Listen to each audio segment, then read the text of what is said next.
Hello all, this is part 2 of our history part of Ghatnachakra preview. ठीक है, तो सबसे पहले ये देख लेते हैं प्रीव्यू क्या है। प्रीव्यू बेसिकली पीवाईक्यू का कंपाइलेशन होता है ना। किस किस एग्जाम का कंपाइलेशन होता है पीवाईक्यू में? जितने भी प्री एग्जाम्स हुए हैं, है ना, इवन यूपीएससी प्लस जितने भी स्टेट एग्जाम्स हुए हैं, है ना, उन सब का कंपाइलेशन होता है ये। ओके, जैसे कि एग्जाम्पल में देख लेते हैं। ये देखो, आईएएस के जितने भी एग्जाम्स हैं 1993 से लेकर 2023 तक, यूपीएससी के मतलब सॉरी यूपीपीसीएस के, है ना, जितने भी एग्जाम्स हैं, आरओ एआरओ वगैरह हो गया, यूडीए हो गया, है ना, और जितने भी लोअर सबऑर्डिनेट के एग्जाम्स हुए हैं यूपी में, ठीक है, यूपी पीसीएस, यूपी बीईओ का भी इंक्लूडेड है, उत्तराखंड के सारे एग्जाम्स, एमपी के सारे एग्जाम्स, छत्तीसगढ़, राजस्थान, बिहार, झारखंड, है ना, तो इन सारे पीवाईक्यूज का कंपाइलेशन होता है ये प्रीव्यू। ठीक है, तो इसको आज हम लोग पढ़ेंगे। हिस्ट्री का सेकंड पार्ट है ये। ओके, ये देखो ऐसी बुक आती है इंडियन हिस्ट्री नाम से, और हिंदी में भारतीय इतिहास प्रीव्यू पूर्वालोकन। ठीक है, चलो स्टार्ट करते हैं। अब हम लोग पढ़ेंगे सिविल अपराइजिंग्स के बारे में। ठीक है, तो सबसे पहले इसमें एक तो ये सीक्वेंस याद रखना है। रिवॉल्ट ऑफ 1857 के जस्ट बाद इंडिगो रिवॉल्ट हुआ था। ये कई बार क्वेश्चन आ गया है। ठीक है, 1857 के जस्ट बाद कौन सा रिवॉल्ट हुआ था? तो वो हुआ था इंडिगो रिवॉल्ट। ठीक है, इसमें ईयर याद रखो तो मतलब अच्छा है, लेकिन ज़रूरत नहीं है। ठीक है, मतलब सीक्वेंस इंपॉर्टेंट है, वो याद रख लेना। ओके, तो सबसे पहले क्या हुआ था? सन्यासी रिवॉल्ट 1763 में। ओके, उसके बाद हुआ था संथल रिवॉल्ट 1855 में। फिर क्या हुआ? Revolt of 1857। ओके, उसके बाद इंडिगो रिवॉल्ट, और फिर लास्ट में पबना अपराइजिंग 1873 में। ठीक है, तो ये सीक्वेंस था, सन्यासी, संथल, 1857 का रिवॉल्ट, फिर इंडिगो रिवॉल्ट, फिर लास्ट में पबना अपराइजिंग। ओके, तो ये हो गया। चलो उसके बाद देख लेते हैं इंडिगो रिवॉल्ट क्या है। ठीक है, तो इंडिगो रिवॉल्ट सबसे पहले तो ये बंगाल में था। इसमें क्या था? 3 कठिया सिस्टम था। 3 कठिया सिस्टम था। ये क्या होता है? 3 कठिया मतलब होता है 3/20। ठीक है, तो 3/20 लैंड पर उनको इंडिगो उगाना पड़ता था। इंडिगो मतलब हिंदी में बोलें तो नील। ठीक है, नील की खेती करनी पड़ती थी। ठीक है, और ये पूरा ही मतलब कमर्शियल क्रॉप है, तो इससे फार्मर्स को ज़्यादा फ़ायदा नहीं होता था। जो वहाँ के जो ब्रिटिशर्स थे और ज़मींदार थे, उनको सिर्फ फ़ायदा होता था, वो एक्सपोर्ट करते थे इनको इंग्लैंड में। ठीक है, तो इसी के लिए इंडिगो रिवॉल्ट हुआ था। इसको लीड किसने किया था? अच्छा, इन सब में सिविल अपराइजिंग हमें क्या देखना है कि इन सबको लीड किसने किया था। सबसे मेन चीज़ वही है। ठीक है, बाकी कुछ याद रहे ना रहे, बट ये याद रहना चाहिए। जैसे इंडिगो रिवॉल्ट ये दिगंबर विश्वास एंड विष्णु विश्वास ने किया था लीड। ओके, नेक्स्ट देखते हैं। अच्छा, इसी में ये भी है, जो ये नील दर्पण है ना, दीन बंधु मित्रा इन्होंने लिखा था, openly picturise the atrocities of indigo cultivation owners of the farmers there. ठीक है, मतलब इन्होंने नील दर्पण में इसी का ही थीम जो थी नील दर्पण की, वो यही थी, इंडिगो रिवॉल्ट वाली। ओके, तो जो नील दर्पण था उसकी थीम क्या हो गई? Indigo revolt. ओके, सिमिलरली ये जो वंदे मातरम सॉन्ग है ना, ये कहाँ से लिया गया? आनंद मठ नॉवल से। किसने लिखा है? बंकिम चंद्र चटर्जी। इसकी थीम क्या थी? सन्यासी रिवॉल्ट। ठीक है, ये देखो सन्यासी रिवॉल्ट। ओके, तो ये 2 थीम याद रखनी है, नील दर्पण की इंडिगो एंड आनंद मठ की सन्यासी। ओके, वंदे मातरम वॉज संग for the first time in Congress session of Calcutta 1896। ये याद रखना है, वंदे मातरम सबसे पहले कहाँ पे सिंग किया गया था? कलकत्ता सेशन ऑफ कांग्रेस 1896, ये ईयर। ठीक है, फिर वहाबी मूवमेंट, ये किसने लीड किया था? सैयद अहमद बरेलवी। ओके, ये राय बरेली से थे। ओके, फिर देखते हैं, he introduced coins with his names in Peshawar. ठीक है, यही जो सैयद पहलवी थे ना, उन्हीं ने। After the death of Sayyid Ahmad Barelvi, Patna became a center of this movement. During this period, the leadership was provided to Maulvi Qasim, Vilayat Ali, Inayat Ali and Ahmadullah. ठीक है, तो ये 5 name याद रखने हैं। एक तो ये हो गए सैयद अहमद बरेलवी, और 4 ये सब वहाबी से रिलेटेड है। ओके, फाउंडर कौन थे? सैयद अहमद बरेलवी। ओके, पहले ये था पेशावर में, फिर बाद में कहा गया था पटना में इनके डेथ के बाद। ओके, इतना याद रखना है। फिर नेक्स्ट कुका मूवमेंट। ठीक है, ये भी वहाबी मूवमेंट की तरह था। वहाबी मूवमेंट किसने किन के लिए था?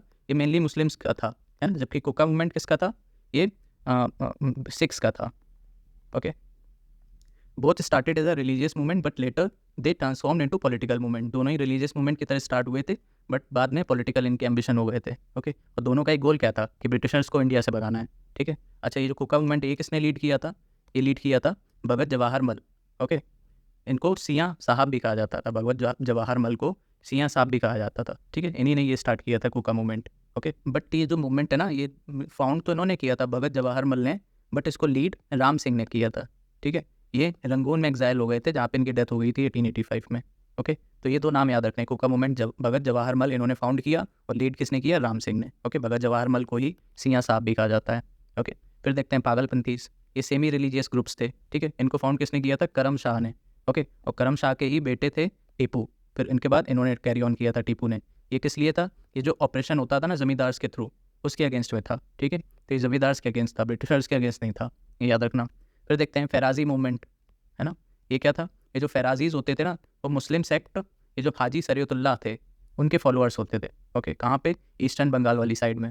ओके, तो जो इनके शरीयतुल्लाह ये जो हाजी शरीयतुल्लाह इनके जो सन थे दादू मियाँ, इन्होंने ये जो फॉलोअर्स थे इनको ऑर्गेनाइज किया था ब्रिटिशर्स के अगेंस्ट। उसी को ही बोलते हैं हम लोग Faraizi movement. Okay, at the end of followers of this sect got merged with Wahabi movement. ठीक है, बाद में ये जो फैराजी मूवमेंट था ये वहाबी के साथ मर्ज हो गया था। ओके, तो ये कुछ सिविल अपराइजिंग्स थी। और देखते हैं कोल रिवोल्ट, ये कहाँ हुआ था? ये भी छोटा नागपुर रीजन में हुआ था। किसने लीड किया था? बुद्धू भगत। ठीक है, बस इतना ही याद रखना है, कहाँ हुआ था? छोटा नागपुर रीजन, किसने किया था? बुद्धू भगत। ओके, अब ये देखो वही जो क्रोनोलॉजी की बात कर रहे थे वो इंपॉर्टेंट है इन म्यूटिनीज की। ठीक है, तो देख लेते हैं बंगाल सिपाही म्यूटिनी, ये 1764 में हुआ था। ओके, फिर वेलोर सिपाही म्यूटिनी 1806 में हुआ था। ओके, ये बंगाल सिपाही म्यूटिनी ये वही है, बैटल ऑफ बक्सर वाली बात हो रही है। ठीक है, ये तो लिखा है ना बैटल ऑफ बक्सर। ठीक है, तो बैटल ऑफ प्लासी कब हुआ था? 1757। ठीक है, फिर उसके बाद बक्सर 1764। फिर वेलोर म्यूटिनी ये हुई थी 1806 में। रिवॉल्ट ऑफ कच्छ 1819 में। कोल रिवॉल्ट अभी ऊपर जो पड़ा वो 1831 में। फिर संथल 1855 में। ओके, तो ये सीक्वेंस याद रखना है, इस पे क्वेश्चंस आ चुके हैं कई बार। ओके, फिर ये जो संथल है ना, संथल रिवॉल्ट 1855 में, इसको देख लेते हैं। तो ये जो संथल रिवॉल्ट है ना, ये कहाँ पे हुआ था? ये दमनी को एरिया में हुआ था। ये कहाँ पर है? भागलपुर एंड राजमहल हिल्स के बीच में पड़ता है। ठीक है, अब ये था किस चीज़ के ऊपर? ये जो ब्रिटिशर्स थे ना वो बहुत ज़्यादा हाई टैक्सेस लेते थे। ठीक है, तो उसी के लिए उन्हीं के अगेंस्ट में ये था। ये देखो, money lenders and Britishers were exploiting them together, interest ranging from 50 to 500%, है ना। तो इसी बात की लड़ाई थी। तो इसको किसने ऑर्गेनाइज किया? सिद्धू, कानू, चांद एंड भैरव। ये चार भाई थे, सिद्धू, कानू, चांद एंड भैरव। ठीक है, इन्होंने लीडरशिप दी थी। और ये जो सिद्धू थे इन्हीं ने कहा था, God said to me that this country is not of bosses, God will fight from our side and in this way these bosses and soldiers will fight with God. ठीक है, तो इनका मानना ये था कि इनको गॉड ने भेजा है फार्मर्स की हेल्प के लिए। ठीक है, ऐसी कुछ ये बातें करते थे। फिर देख लेते हैं बिरसा मुंडा, है ना, मुंडर रिवॉल्ट, इन्हीं ने लीड किया था बिरसा मुंडा झारखंड में। ठीक है, पहले तो बिहार ही होता था उस टाइम पर, अब हो गया झारखंड। ओके, कब हुआ था? 1899। ठीक है, तो इनके कुछ ईयर्स याद कर लेना क्योंकि ये सीक्वेंस में काम आते हैं, सीक्वेंस में अरेंज करने के, क्रोनोलॉजी में अरेंज करने में काम आ जाते हैं। ठीक है, इसमें भी वही था। ठीक है, कलेक्टिव फार्मिंग प्रिवेल होती थी वहाँ पे, बट जो जमींदार थे उन्होंने लैंड को डिवाइड करना स्टार्ट कर दिया, तो इनके जो ओल्ड एज प्रैक्टिस थी ना कलेक्टिव फार्मिंग की, वो डिस्टर्ब होने लगी। ठीक है, तो इसी के अगेंस्ट में उन्होंने फाइट की थी बिरसा मुंडा ने। इनको इस रिवॉल्ट को सरदारी फाइट भी बोलते हैं। ठीक है, अच्छा, इसे ये भी जो बिरसा मुंडा थे, जैसे अभी हम लोग ने यहाँ पे पढ़ा ना, सिद्धू बोलते थे कि हम मैसेंजर ऑफ गॉड हैं, गॉड ने हमको बोला है, वैसे ही ये भी बातें करते थे। Birsa declared himself as the messenger of God. Okay, फिर ये खुंद कट्टी और मुंडारी, ये ट्रेडिशनल कलेक्टिव फार्मिंग प्रैक्टिस थी मुंडास की। ठीक है, तो ये दो टर्म याद कर सकते हो, मुंडारी एंड खुंद कट्टी। क्या है? कलेक्टिव फार्मिंग प्रैक्टिस है। कौन करते थे? Mundas. Okay, of Jharkhand. Okay, he is called जगत पिता, बिरसा मुंडा की बात हो रही है। ओके, और धरती आबा, तो इनके ये दो नाम हैं, ये भी पूछे जा चुके हैं। जगत पिता पूछा जा चुका है। Okay, he said we will fight with non tribals and will colour this land red with their blood like a red flag. ठीक है, तो ये याद कर लेना कि ये सब किसने कहा था? बिरसा मुंडा ने। He called for the worship of one god Sing Bonga, announcing the worship of other gods. ठीक है, मतलब बोलते थे कि सिर्फ एक ही गॉड की वर्शिप करो, और कौन से गॉड की? सिंग बोंगा नाम के गॉड थे। ठीक है, बाकी सबको रिनाउंस कर दो। नेक्स्ट देखते हैं मोपला रिवॉल्ट, ये 1921 में हुआ था। कहाँ पे हुआ था? मलाबार एरिया में। ओके, ये किसके अगेंस्ट था? ये मुस्लिम का मनी लेंडर्स, जो हिंदू मनी लेंडर्स थे ना, है ना, उनके अगेंस्ट में था। ये ब्रिटिशर्स के अगेंस्ट नहीं था, तो ये याद रखना। ओके, वैसे ये अहोम रिवॉल्ट है, इसको लीड किसने किया था? घूमदर कुंवर ने। ओके, और एक है ताना भगत मूवमेंट, इसको किसने किया था? जत्रा भगत, बलराम भगत एंड देवमेनिया भगत। ओके, तो ये कुछ मतलब लीडर्स के नाम याद कर लेना, अहोम के घूमदर एंड ताना भगत के भगत वाले ही हैं। ठीक है, तो ऐसे याद हो जाएगा। ओके, चलो नेक्स्ट चैप्टर देखते हैं।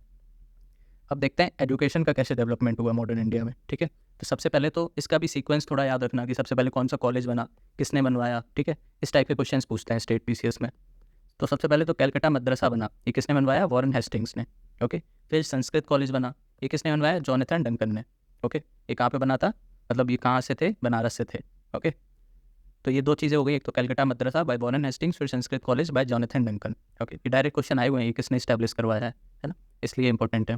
फिर देखते हैं 1882 में डब्ल्यू हंटर, इन्होंने एक कमीशन लीड करी, हंटर कमीशन नाम की। तो ये हंटर कमीशन किससे रिलेटेड थी? एजुकेशन से रिलेटेड थी। ठीक है, ऐसे डायरेक्ट क्वेश्चन आ जाएगा, हंटर कमीशन किससे रिलेटेड थी?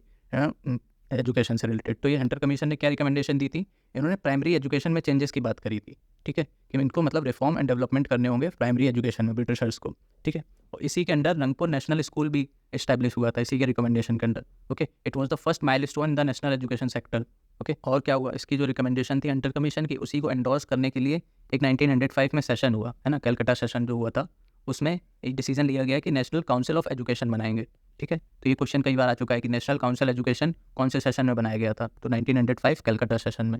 ओके, इसमें क्या था कि to provide education related to science, national literature and technology. Okay, और वैसे ही 15 अगस्त 1906 में ये जो थे सदगुरु दास बनर्जी, इन्होंने नेशनल एजुकेशन काउंसिल बनाई। ओके, फिर चार्टर एक्ट ऑफ 1813 जो था, उसमें भी 1 लाख रुपीज़ का प्रोविज़न था कि ये लोग 1 लाख रुपीज़ एजुकेशन पर स्पेंड करेंगे। ओके, और कौन सी कमीशन थी, एक सैडलर कमीशन थी, ये भी एजुकेशन से रिलेटेड थी। ओके, तो हम लोग सारी ये भी देख लेंगे, जैसे कि दो तो हम लोग ने पढ़ ली, एक तो हंटर कमीशन, सैडलर कमीशन, एक थी रिलैक कमीशन, ठीक है, university commission, university act, sorry, ठीक है। तो ये कुछ एजुकेशन से रिलेटेड कमीशंस थी। फिर क्या हुआ, विलियम बेंटिक ने मैकेले नाम के जो मेंबर थे, लॉ मेंबर, उनको अपॉइंट किया किसका हेड, पब्लिक एजुकेशन कमेटी के हेड के रूप में। उनको मतलब क्या डिसीजन लेना था, उनको डिसीजन ये लेना था कि ये जो एजुकेशन है वो किस में होगी, इंडियन लैंग्वेज में करें या फिर अपने इंग्लिश लैंग्वेज में करें। ठीक है, तो ये उनको रिकमेंडेशन देनी थी, तो जो मैकेले ने इंग्लिश एज अ मीडियम इसका रिकमेंडेशन दिया। ठीक है, तो इन्होंने एक तरह से क्या किया, theory of down filtration theory, है ना, तो उसी का ही इन्होंने एडवोकेट किया। अब ये डाउन फिल्ट्रेशन क्या होता है, डाउनवर्ड फिल्ट्रेशन, इनका बोलना था कि जो एलीट मेंबर्स हैं सोसाइटी के, उनको पढ़ा दो आप, है ना, फिर वो धीरे धीरे नीचे वालों को पढ़ाएंगे। तो इस वजह से ये फिर नीचे नीचे ऐसे एजुकेशन जाएगी। तो पहले एलीट सोसाइटी को पढ़ा दो, उनसे डिसेमिनेट होकर धीरे धीरे डाउनवर्ड जाके एजुकेशन पहुंच जाएगी। ठीक है, तो ये थी हमारी downward theory. Okay, downward filtration theory. फिर क्या हुआ, फिर the seed of modern education system India was sown by Lord Macaulay's minute, है ना, इसी को ही बोला जाता है, इन्होंने जो रिकमेंडेशन दी थी ना, उसी को ही बोला जाता है, लॉर्ड मैकेलेज मिनट। ओके, इन्होंने कहा था, a single shelf of good European library was worth the whole literature of India and Arabia. ठीक है, एक तरह से ये मतलब अपनी बड़बोली कर रहे थे कि हमारा जो लिटरेचर है वो बहुत अच्छा है। ऐसा बोल रहे थे कि सिंगल सेल्फ है एक लाइब्रेरी की यूरोपियन बुक्स की, वो बराबर है हमारी पूरी लिटरेचर के। क्या फालतू बात करके गए थे। ठीक है, तो the proposal of Macaulay was accepted by Lord William Bentinck, है ना, ये तो एक्सेप्ट करेंगे, इन्होंने ये पॉइंट किया था उनको। ओके, तो ऐसा था ये। तो इस तरह से फिर English as a medium accept हो गई। फिर बाद में वुड्स डिस्पैच आया। ठीक है, तो इसको Magna carta of English education in India भी बोला जाता है। ठीक है, वुड्स डिस्पैच को 1854 में आया था ये। ओके, इसको भी देख लेते हैं। ये क्या था, ये कॉम्प्रिहेंसिव प्लान था for spread of education in India. ठीक है, इसके अंडर 3 यूनिवर्सिटी बनाने की बात करी गई थी, एक कलकत्ता में, मद्रास में एंड बॉम्बे में। ठीक है, ब्रिटिश यूनिवर्सिटी की तरह ही था ये। फिर राजा राम मोहन रॉय, इन्होंने भी काफ़ी काम किया मॉडर्न एजुकेशन को प्रमोट करने में, है ना। He along with David Hare and Alexander Duff Hindu college बनाया था। ठीक है, तो ये इंपॉर्टेंट है कि हिंदू कॉलेज किसने बनाया था, Raja Ram Mohan Roy with David Hare and Alexander Duff. Okay, वैसे ही मदन मोहन मालवीय, इन्होंने BHU, है ना, बनारस हिंदू यूनिवर्सिटी, ये बनाई थी 1916 में। तो ये था कुछ मॉडर्न एजुकेशन से रिलेटेड। नेक्स्ट देखते हैं, political organisations established before Congress. Okay, Congress से पहले कौन कौन सी पॉलिटिकल ऑर्गेनाइजेशन थी, तो इंपॉर्टेंट हम लोग देख लेते हैं। ओके, तो सबसे पहले तो राजा राम मोहन रॉय, इन्हीं ने ही बनाया था कौन सी, बंग भाषिका प्रकाशिका सभा। ओके, 1836 में। ओके, फिर ये जमींदारी एसोसिएशन, इसी को लैंड होल्डर सोसाइटी बोलते थे, ये किसने बनाई थी, द्वारका नाथ टैगोर जी ने। ओके, फिर देख लेते हैं, इसमें यही याद करना है कि किसने बनाई थी, बस, और कुछ नहीं याद करना है। पूना सार्वजनिक सभा, ये MG Ranade and JV Joshi, इन्होंने फाउंड करी थी। इंडियन एसोसिएशन, ये किसने फाउंड करी थी, Surendra Nath Banerjee with the help of Anand Mohan Bose. ठीक है, तो बस ये याद कर लो कि किसने की है, बाकी इसमें कुछ नहीं याद करने वाला है, डायरेक्ट क्वेश्चन आते हैं। ठीक है, क्वेश्चन बैंक उठाना घटना चक्र के, उसमें देखना सब डायरेक्ट क्वेश्चन आए हुए हैं, तो क्यों फालतू में अंदर घुसना डिटेल में। ठीक है, अच्छा, ये जो बंगाली मैगजीन थी, ये भी इन्होंने की थी लॉन्च, सुरेंद्र नाथ बनर्जी ने। अच्छा, सुरेंद्र नाथ बनर्जी ने सिविल सर्विसेज एग्जाम पास कर लिया था, बट कोई टेक्निकल एरर की वजह से इनको डिस्क्वालीफाई कर दिया गया था, है ना, ये कितनी अनफॉर्चुनेट बात है। ब्रिटिश इंडियन एसोसिएशन, ये स्टार्ट किया था किसने, राजेंद्र लाल मित्र, राधाकांत देव एंड देवेंद्र नाथ टैगोर, 3 लोगों ने मिलकर किया था। ओके, फिर जॉर्ज थॉमस, इन्होंने Bengal British India society found की थी। और बॉम्बे प्रेसिडेंसी एसोसिएशन, ये किसने किया था, फिरोज शाह मेहता, KT तेलंग एंड बैरुद्दीन त्याबजी। ठीक है, तो ये इंपॉर्टेंट है, ये कई बार पूछी जा चुकी है। बॉम्बे प्रेसिडेंसी एसोसिएशन किसने, Firoz Shah Mehta, KT Telang and Badruddin Tyabji. Okay, इन्हीं तीनों को मिला के त्रिमूर्ति ऑफ बॉम्बे भी बोला जाता है। ओके, तो ये याद कर लेना। नेक्स्ट देखते हैं, इंडियन नेशनल कांग्रेस, है ना, one of the most important topic. ठीक है, तो अच्छा, ये जो हम लोग पढ़ रहे हैं ना, ये हम लोग थ्योरी पढ़ रहे हैं, और थ्योरी भी कहाँ से ये आई है, ये PYQ से ही उठा के थ्योरी बना दी गई है। ठीक है, तो इसके बाद आपको क्या करना है, ये थ्योरी वीडियो देखने के बाद क्वेश्चन बैंक उठाना घटना चक्र के, है ना, बुक से, और सारे जितने भी क्वेश्चन है वो एक बार लगा डालना। तो उससे क्या होगा, ये जितनी भी थ्योरी हम लोग ने पढ़ी है ना, वो भी रिवाइज हो जाएगी, और जो कुछ थोड़े 5-10% एक्स्ट्रा क्वेश्चन होंगे, है ना, वो भी आ जाएंगे, तो पूरी हमारी गैप फिलिंग हो जाएगी PYQs की। ओके, चलो इसको पढ़ते हैं। इंडियन नेशनल कांग्रेस, सबसे पहले तो ये किसने बनाया था? A.O. Hume. A.O. Hume. A.O. का फुल फॉर्म क्या है? Allan Octavian Hume. ठीक है, ये कौन थे? रिटायर्ड ब्रिटिश ऑफिसर थे, ठीक है, इंडियन सिविल सर्विसेज के। इन्होंने 1884 में इस्टेब्लिश की थी इंडियन नेशनल यूनियन, जिसका बाद में फिर नाम चेंज करके इंडियन नेशनल कांग्रेस कर दिया था 1885 में। ओके, तो इसका जो सेशन हुआ था पहला, इसमें डेट्स भी याद है, ठीक, मतलब याद करनी है। जो कांग्रेस का पहला सेशन हुआ था वो 28 दिसंबर 1885 को हुआ था। ये डेट याद कर लेना, आ चुकी है, पूछ चुके हैं पहले भी। कहाँ पे हुआ था? गोकुलदास तेजपाल संस्कृत विद्यालय, बॉम्बे में है ये, ठीक है, तो ये नाम भी याद रखना। इस सेशन में दादा भाई नौरोजी ने सजेस्ट किया था कि जो पहले नाम था ना इंडियन नेशनल यूनियन, इसका नाम चेंज करके कर दो इंडियन नेशनल कांग्रेस, ठीक है, तो यहाँ से फिर नाम पड़ गया था इंडियन नेशनल कांग्रेस। इसमें टोटल 72 डेलीगेट्स आए थे। उसके प्रेसिडेंट कौन थे? WC बनर्जी। ओके, और फर्स्ट जनरल सेक्रेटरी वो खुद थे, A.O. ह्यूम, ठीक है।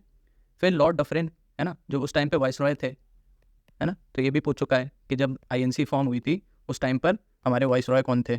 तो लॉर्ड डफरिन, ठीक है। इसको ऐसे याद कर लो कि मतलब ये डफरिन है ना, डफर थे जो इन्होंने INC को फॉर्म होने दिया। INC नहीं, फिर इनको बाद में भगा दिया, ठीक है, तो ऐसे याद कर लो। He mocked Congress and said, इन्होंने कहा था Congress is an organisation of microscopic minorities, ठीक है, तो ये किसने कहा था? डफरिन ने, ये याद रखना। अच्छा, जो फिर सेकंड सेशन हुआ था वो 1886 में कलकत्ता में हुआ। उसको किसने प्रिसाइड किया? दादा भाई नौरोजी ने। ओके, फिर बैरुद्दीन त्याबजी, ये फर्स्ट मुस्लिम प्रेसिडेंट थे, इन्होंने थर्ड सेशन को प्रेसिडेंट किया था, ओके, मद्रास में।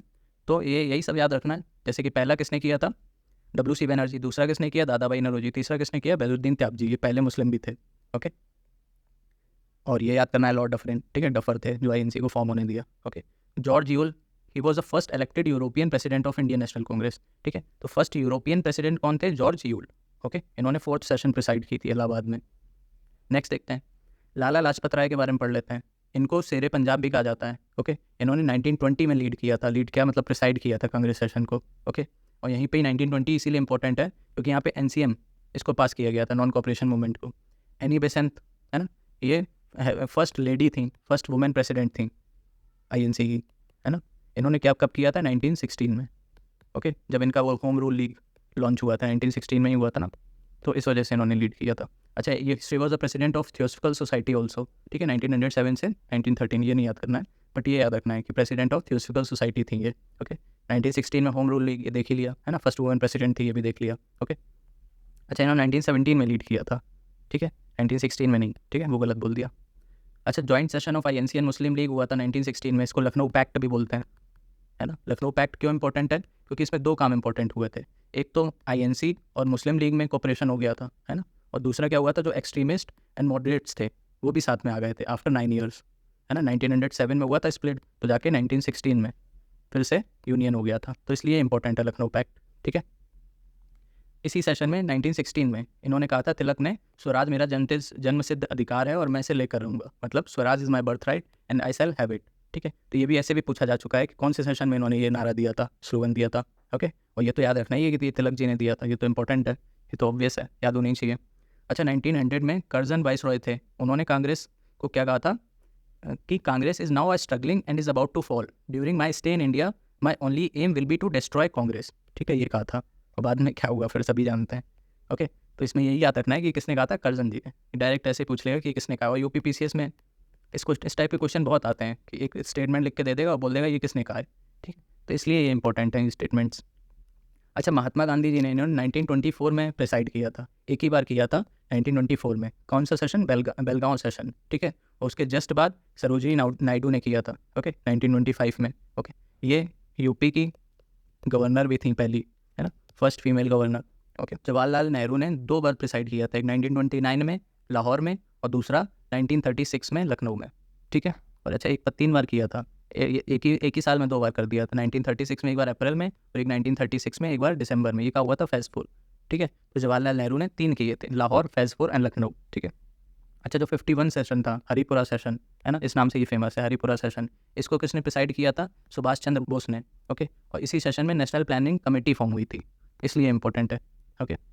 और इसके प्रेसिडेंट कौन थे नेशनल प्लानिंग कमेटी के? जवाहरलाल नेहरू, ठीक है। तो प्रिसाइड किसने किया था? सुभाष चंद्र बोस, और इसके प्रेसिडेंट कौन थे? जवाहरलाल नेहरू, ओके। JB कृपलानी, ये जब इंडिपेंडेंस मिली थी ना 1947 में, उस टाइम पर ये प्रेसिडेंट थे INC के।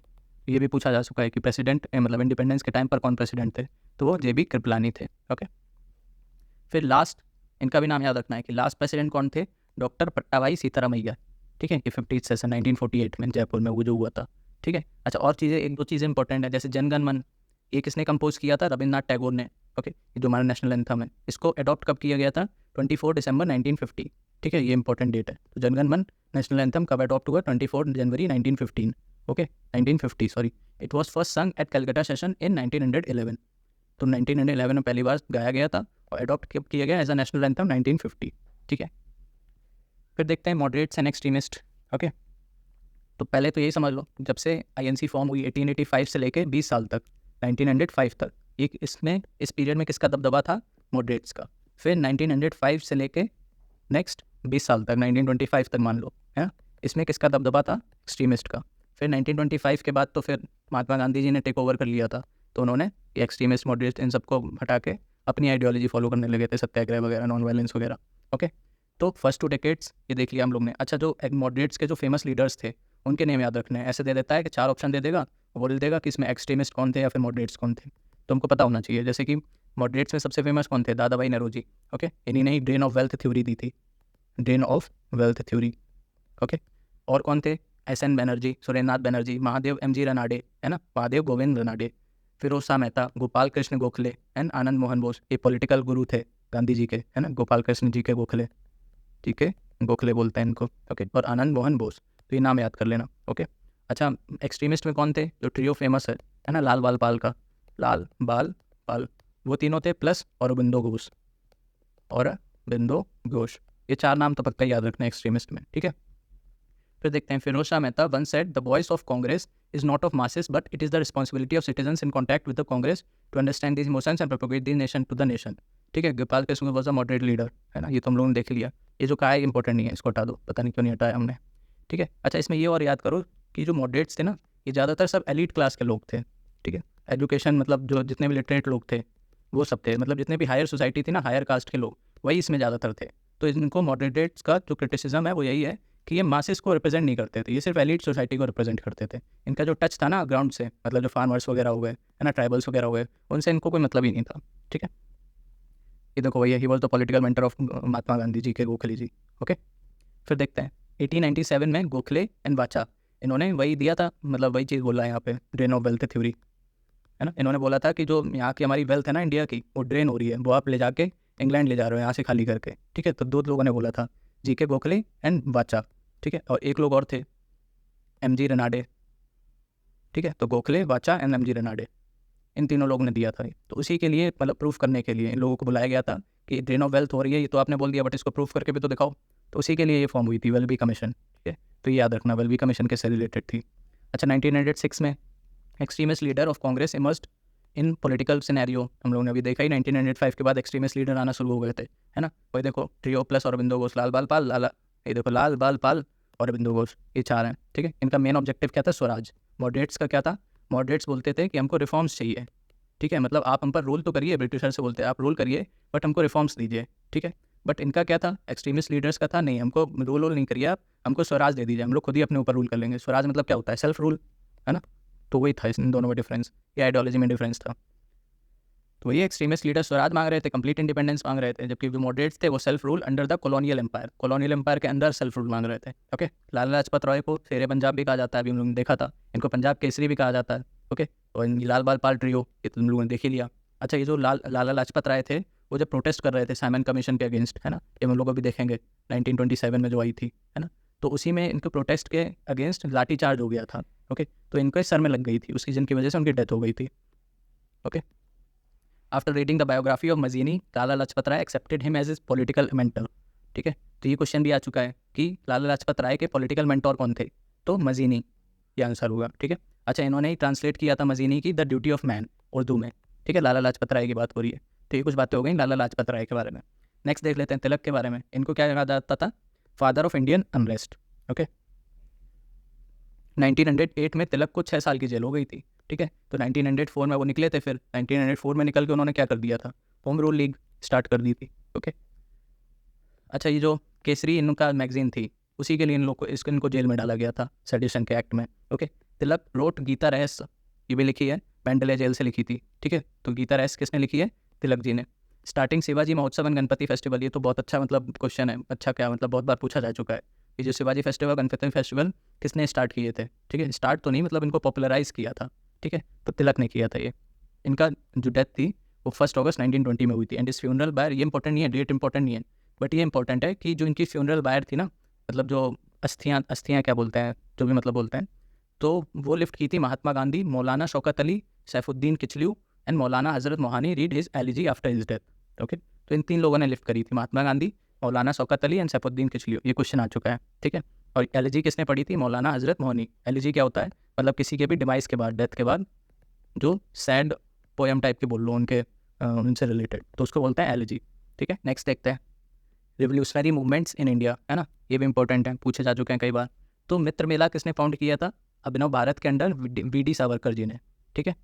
मतलब ये जो मित्र मेला था इन्हीं कोई बाद में चेंज करके अभिनव भारत कर दिया गया था। ओके, कौन थे founder, Vinayak Damodar Savarkar, VD. Savarkar. Okay, फिर देखते हैं व्यायाम मंडल, ये किसने फाउंड किया था, चापेकर ब्रदर्स। कौन थे, दामोदर हरि चापेकर एंड बालकृष्ण हरि चापेकर एंड वासुदेव हरि चापेकर, ठीक है। तो इनको शॉर्ट में चापेकर ब्रदर्स बोला जाता है, तो इन्होंने फाउंड किया था व्यायाम मंडल। ओके, अच्छा, ये जो चापेकर ब्रदर्स थे इन्हीं ने ही पूना प्लैग के जिसने हेड किया था, है ना, पूना प्लैग, है ना, जो रैंड एंड आइस्ट थे, लेफ्टिनेंट अयस्ट, जो भी इनका प्रोनाउंसिएशन हो, तो उनको इन्होंने मार दिया था, जिसकी वजह से दामोदर हरि चापेकर को हैंग कर दिया गया था। ओके, तो ये नाम याद रखने हैं, रैंड एंड अयस्ट, इनको किसने मारा था, चापेकर ब्रदर्स ने। ओके, फिर आनंद लक्ष्मण कन्हेरे, इन्होंने क्या किया था, नासिक के मजिस्ट्रेट को मार दिया था, ठीक है, उनका नाम क्या था, जैक्सन। फिर द प्लेस ऑफ बर्रा, है ना, बर्रा रॉबरी, ये ईस्ट बंगाल में प्लेस है बर्रा, ठीक है, बर्रा रॉबरी, ये किसने किया था, the group which executed Barrah robbery was led by Pulin Bihari Das, ठीक है। तो बर्रा रॉबरी किसने करी थी, पुलिन बिहारी दास। ओके, फिर खुदीराम बोस और प्रफुल्ला चाकी, इन्होंने बॉम्ब फोड़ दिया था किस पे, किंग्सफर्ड, बट वो बच के भाग गए थे, बल्कि उनकी जगह उनकी जो वाइफ थी और डॉटर थी वो उनकी डेथ हो गई थी। तो इसके बाद से प्रफुल्ला चाकी थे, उन्होंने सुसाइड कर ली, और जो खुदीराम बोस थे वो पकड़ लिए गए और उनको फांसी दे दी गई, ठीक है। फिर for operating revolutionary movements in India, conference of young revolutionaries और ऑर्गेनाइज्ड एट कानपुर, है ना, सिर्फ कानपुर में ही यंग लोगों के, मतलब जितने भी रिवोल्यूशनरीज थे ना, उनकी मीटिंग हुई, और इसमें क्या डिसाइड हुआ, ये बनाएंगे HRA। HRA क्या है, हिंदुस्तान रिपब्लिकन एसोसिएशन। इसी को ही फिर बाद में चेंज करके जब भगत सिंह आएंगे तो हिंदुस्तान सोशलिस्ट रिपब्लिकन एसोसिएशन कर देंगे, HSRA। ये कौन करेंगे, भगत सिंह, ठीक है। तो ये किसने फाइंड किया था, HRA, Sachin Sanyal, Ram Prasad Bismil, JC Chatterjee and Chandrashekhar Azad ji ने, ठीक है। इसके प्रेसिडेंट कौन थे, सचिन सान्याल, ठीक है। इन्हीं ने ककोरी डकैती इन्हीं ने की थी, HRA के जो मेंबर्स थे ना उन्हीं ने की थी ककोरी रॉबरी। ओके, इन्होंने एक ट्रेन को लूटा था जिसका नाम क्या था, 8 down Saharanpur Lucknow passenger train, ये लखनऊ के पास में ही पड़ता है ककोरी, ठीक है। तो वहीं पे इन्होंने ये ट्रेन को लूटा था। इसको एक बार नाम पूछा जा चुका है, BPSC में पूछा था शायद, ठीक है, तो इसलिए इंपॉर्टेंट है। तो इसमें सिर्फ चंद्रशेखर आज़ाद यही मेंबर थे जो बच के भाग गए थे ककोरी के बाद, बाकी सब पकड़ लिए गए थे। असफुल्ला खान ये पहले मुस्लिम थे जिनको हैंग किया गया था फ्रीडम स्ट्रगल में, ठीक है, और ये ककोरी केस में ये भी इन्वॉल्व थे। फिर ये देखो, ये आ गया HSRA, इन्होंने किसने किया था, चंद्रशेखर आज़ाद, भगत सिंह, सुखदेव और भी कुछ लोग थे, ठीक है। कहाँ पे किया था, फिरोज शाह कोटला, दिल्ली में 1928 में, ठीक है। इन्हीं के जो 2 मेंबर थे HSRA के, 2 मेंबर थे भगत सिंह और बटुकेश्वर दत्त, इन्होंने ही बॉम्ब फोड़ दिया था सेंट्रल असेंबली पे, ठीक है। तो इसके बाद क्या हुआ था, 18 मेंबर्स को अरेस्ट कर लिया गया था, उनके खिलाफ केस करके उनको जेल में डाल दिया गया था, ठीक है। भगत सिंह, राजगुरु एंड सुखदेव, इन तीनों को एग्जीक्यूट कर दिया गया था, ठीक है, on the banks of river Sutlej, Ferozepur में। फिर और क्या हुआ था, एक चट्टागांव आर्मरी रेड, ये किसने की थी, सूर्या सेन ने, ठीक है। इन्हीं को ही मास्टर दा भी बोला जाता है। कहाँ पे, ये चट्टागांव कहाँ पड़ता है, बंगाल के साइड में, ठीक है। फिर इन्हीं ने, ये जो सूर्या सेन थे ना, इन्हीं ने एक इंडियन रिपब्लिकन आर्मी भी बनाई थी, ठीक है। अच्छा, एक और थे जतिंद्र, इनको जतिन भी बोला जाता है ना, इन्होंने NCA में ही पार्ट लिया था, और इन्हीं ने ही जब वो भगत सिंह के बाद इन हंगर स्ट्राइक करी थी जेल में। बेसिकली क्या होता था, जेल में अनपैलेटेबल फूड मिलता था, मतलब ऐसा फूड मिलता था जो खाने लायक नहीं होता था, ठीक है। तो उसी के अगेंस्ट इन्होंने हंगर स्ट्राइक करी थी जतिन ने। तो इनके 63 डेज तक फास्ट चला था, स्ट्राइक चली थी, ठीक है। उसके बाद उनकी डेथ हो गई थी।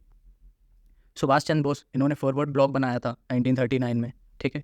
और शांति घोष और सुनिधि चौधरी, इन दोनों ने मतलब इन दोनों स्कूल स्टूडेंट्स थी, इन्होंने अपने कलेक्टर पर गन फायर कर दी थी, उनको मार दिया था। वैसे बीना दास, इन्होंने गवर्नर को मार दिया था, okay. Bhagat Singh once said criticism and independent thinking are 2 indispensable qualities of a revolutionary, ठीक है। तो ऐसा कुछ लिख के आ जाए तो किसने कहा है, भगत सिंह ने, ओके। तो ये सारी एक्टिविटीज़ थी, कौन सी, रिवोल्यूशनरी एक्टिविटीज़। अब नेक्स्ट देखते हैं रिवोल्यूशनरी एक्टिविटीज़ आउटसाइड इंडिया। ये तो थी अभी तक इंडिया के अंदर, अब बाहर की भी देख लेते हैं। जैसे कि श्याम जी कृष्ण वर्मा, इन्होंने इंडियन होम रूल सोसाइटी बनाई थी। इसमें बेसिकली यही याद करना है कि कौन सी सोसाइटी किसने बनाई थी। ओके, तो Indian Home Rule Society, Shyam ji Krishna Varma. Okay, फिर अच्छा इन्होंने सोशलिस्ट न्यूज़पेपर भी लिखा था। ठीक है, अच्छा गदर पार्टी ये कहाँ पे थी? San Francisco. ओके, और जो गदर पार्टी थी ना, ये कोई पार्टी नहीं थी, ये तो निक नेम था। इनका रियल नेम क्या था? Hindustan association of the Pacific coast. किसने ये फाउंड करी थी? सोहन सिंह भकना। ठीक है, ये गदर नाम क्यों पड़ गया था? गदर नाम इसलिए पड़ गया था क्योंकि ये जो एसोसिएशन थी ना, ये एक न्यूज़पेपर निकालते थे गदर नाम का। ओके, इसी के वजह से इनका नाम गदर पार्टी पड़ गया था। ओके, इसमें कौन कौन मेंबर थे? बरकतुल्ला है ना, रास बिहारी बोस, राजा महेंद्र प्रताप, अब्दुल रहमान, मैडम भीखाजी कामा, भाई परमानंद, करतार सिंह सराभा एंड काशीराम। तो ये थे। ये क्वेश्चन भी आया था 2022 में यूपीएससी के, है ना, कौन से मेंबर थे, तो यहाँ से सॉल्व हो जाता। ओके, अच्छा चलो मैडम भीखाजी कामा के बारे में पढ़ लेते हैं। इनका क्या था? ये रुस्तम कामा के साथ एक तो मैरिड थी, रुस्तम कामा। तो इनको क्या हुआ था? प्लेग आ गया था, तो प्लेग की वजह से ये बीमार पड़ गई, है ना। तो इसकी वजह से इनको कनाडा जाना पड़ा इलाज कराने। तो कनाडा में फिर ये रिवोल्यूशनरीज से मिलने जाके वहाँ पे, तो उन्होंने इनको फिर मतलब उन्हीं के साथ ये फिर मिल गई थी। तो ये इनकी कुछ कहानी थी मैडम भीखाजी कामा की। तो इनके बारे में भी देख लेते हैं। Her parents were Parsi. ठीक है, she served as the personal secretary to Dadabhai Naoroji. Okay, तो पर्सनल सेक्रेटरी थी दादा भाई नरोजी की। She was married to Rustom Cama, जो भी हम लोग देखा है ना, ये एडवोकेट थे और सोशल वर्कर भी थे। अच्छा, इन्होंने ही पहला फर्स्ट इंडियन नेशनल फ्लैग लहराया था। कहाँ पर? स्टटगार्ट, जर्मनी में। ठीक है, इंटरनेशनल कहाँ पे? एक इंटरनेशनल इवेंट हो रहा था जिसको ज्वाइन किया था वी.डी. सावरकर, श्याम जी कृष्ण वर्मा, भीखाजी, रुस्तम कामा, है ना, इन सब लोगों ने। जर्मनी में हो रहा था ये। ठीक है, she was famous as the mother of Indian revolt. ठीक है, तो मदर ऑफ इंडियन रिवोल्ट किसको कहा जाता है? भीखाजी रुस्तम कामा को। ओके, उधम सिंह, ये कौन थे? इन्होंने माइकल ओडायर, इनको मारा था, है ना। माइकल ओडायर कौन थे? ये लेफ्टिनेंट गवर्नर थे पंजाब के, जब जलियांवाला मैसेकर हुआ था ना उस टाइम पर। ठीक है, कोमागाटा मारू इंसिडेंट, ये क्या था? ये बेसिकली बंगाल से एक शिप चली थी, ठीक है, जिसमें बहुत सारे वर्कर्स थे, है ना, जो कि मतलब जा रहे थे, कहाँ जा रहे थे? कनाडा जा रहे थे काम करने के लिए, है ना।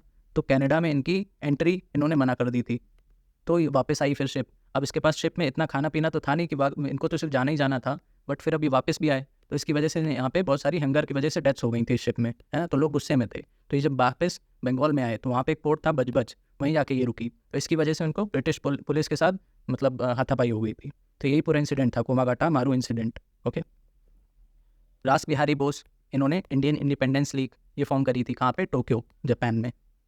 ठीक है, तो ये याद कर लेना। और क्या है? फिर देखते हैं next, partition of Bengal and Swadeshi movement, है ना। ये हम लोग मेंस वाले में भी कवर कर चुके हैं, उसमें हम लोग ने अच्छे से इशूज़ रीजनिंग इशूज़ चैलेंजेस वगैरह देखे थे, है ना, क्यों हुआ था, इसका बैकग्राउंड भी देखा था। तो बेसिकली क्या था 1903 में, इसको पहले समझ लेते हैं। 1903 में अनाउंस किया था इन्होंने, मतलब पब्लिक किया था कि हम लोग पार्टीशन करने वाले हैं। किसका? बंगाल का। क्यों? इन्होंने बोला ये था कि एडमिनिस्ट्रेशन के लिए बोल रहे थे कि बंगाल बहुत बड़ा एरिया है, उसको एक स्टेट की तरह हम लोग एडमिनिस्ट्रेशन नहीं कर पा रहे हैं। ठीक है, जबकि रियल रीज़न क्या थे कि बंगाल में बहुत सारी रिवोल्यूशनरी एक्टिविटीज़ जन्म ले रही थी, है ना, नेशनलिस्ट फीलिंग इमर्ज हो रही थी, तो उसको कर्ब करने के लिए, है ना, बस इसी के लिए इन्होंने बंगाल का पार्टीशन किया था। और बंगाल का पार्टीशन भी इस तरह से इन्होंने किया था कि जितनी भी हिंदू पॉपुलेशन थी उनको अलग कर दिया था, जितनी मुस्लिम पॉपुलेशन थी उनको अलग कर दिया था।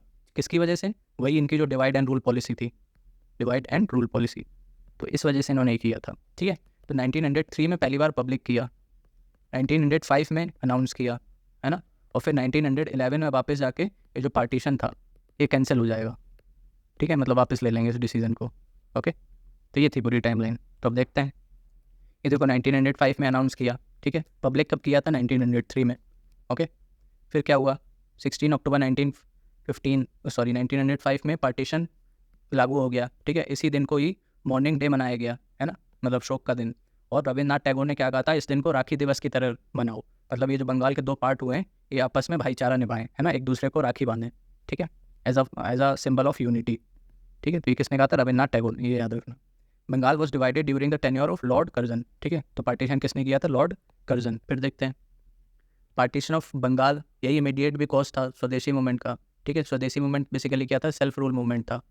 ठीक है, 1905 के आसपास एक्सट्रीमिस्ट आने लगे थे, तो वो स्वराज की मांग करने लगे थे। ठीक है, तो उनको एक बहाना मिल गया था पार्टीशन ऑफ बंगाल के लिए कि हम लोग स्वदेशी मूवमेंट लॉन्च कर देंगे। ठीक है, इसमें किसने लीड किया था? बाल गंगाधर तिलक, अरविंदो घोष, बिपिन चंद्र पाल, लाला लाजपत राय, है ना। तो देख रहे हो ना सब कौन है?